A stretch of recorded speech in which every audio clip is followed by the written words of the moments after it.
Bonsoir, nouvelle vidéo et nouvelle dictée.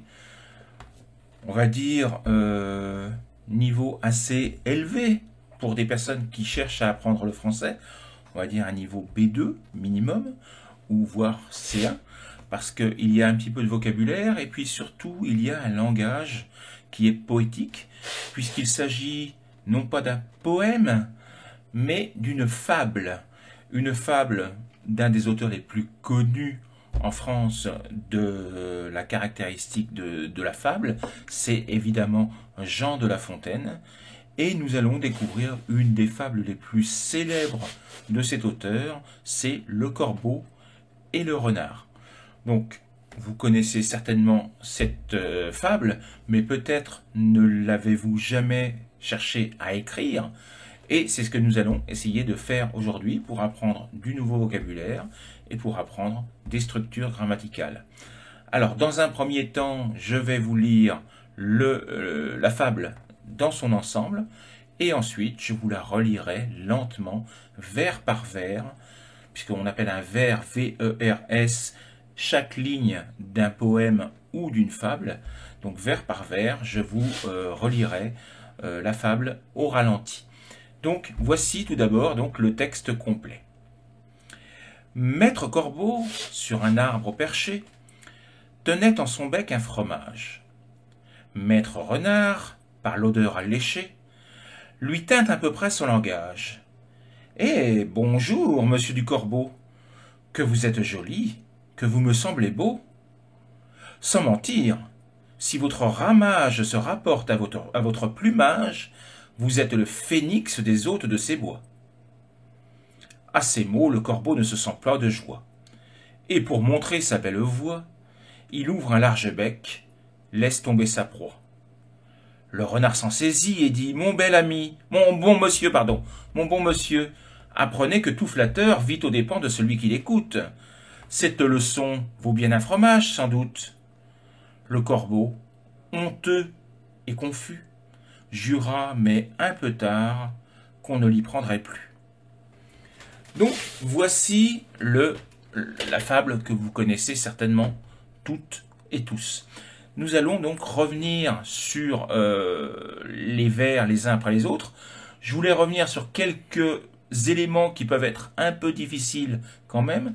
C'est au début du poème et à la fin du poème, il y a deux ou trois verbes qui sont conjugués au passé simple.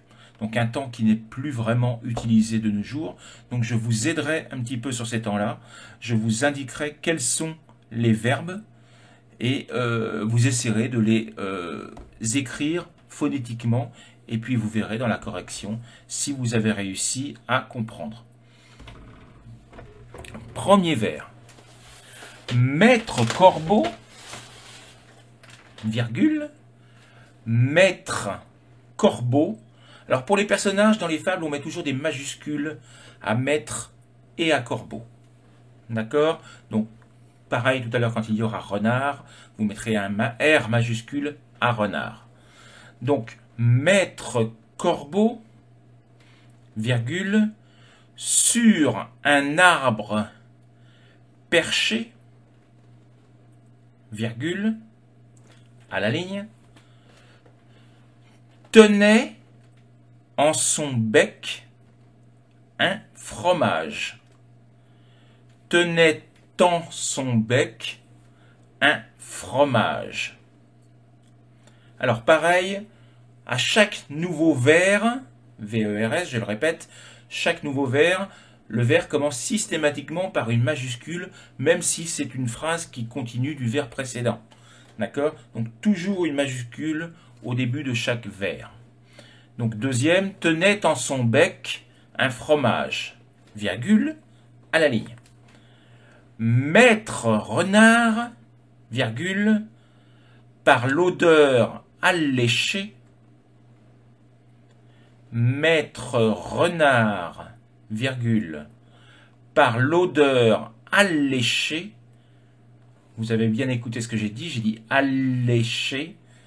Donc vous devez comprendre quelque chose, virgule, à la ligne. lui tint à peu près ce langage. Alors si on le lit normalement, c'est lui tint à peu près, avec la liaison, lui tint à peu près. Donc vous devez savoir, lui tint, c'est le verbe tenir au passé simple. Et donc avec la liaison, vous devez savoir par quelle lettre il doit finir. Lui tint à peu près ce langage. À la ligne, ouvrez les guillemets, et, virgule, bonjour, virgule, monsieur du Corbeau, monsieur du Corbeau, virgule, à la ligne. Que vous êtes joli, que vous êtes joli, virgule.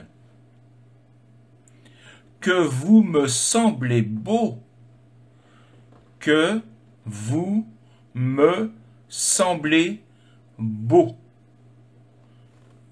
Point d'exclamation. À la ligne. Sans mentir, virgule. Si votre ramage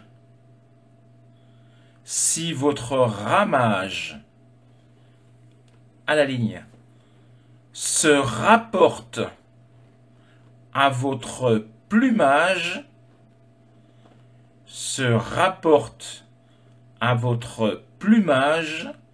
virgule, à la ligne, vous êtes le phénix des hôtes de ces bois. Fermez les guillemets. Donc, vous êtes le phénix des hôtes de ces bois. À la ligne. À ces mots, le corbeau ne se sent pas de joie. À ces mots, le corbeau ne se sent pas de joie. À la ligne. Et pour montrer sa belle voix,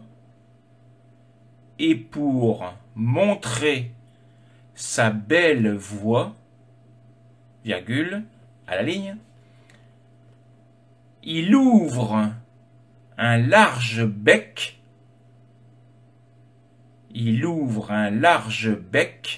virgule, laisse tomber sa proie.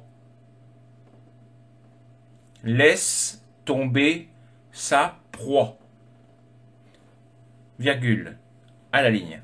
Point, pardon. Point, excusez-moi. Point, à la ligne.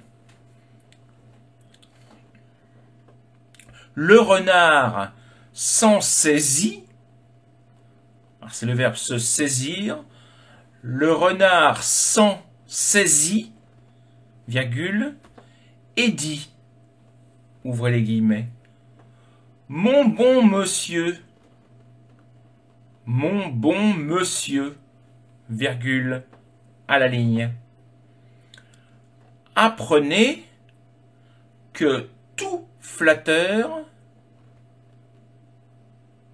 à la ligne, donc apprenez que tout flatteur vit aux dépens, donc vito dépend, avec la liaison, vito dépend de celui qui l'écoute. Que tout flatteur vit aux dépens de celui qui l'écoute.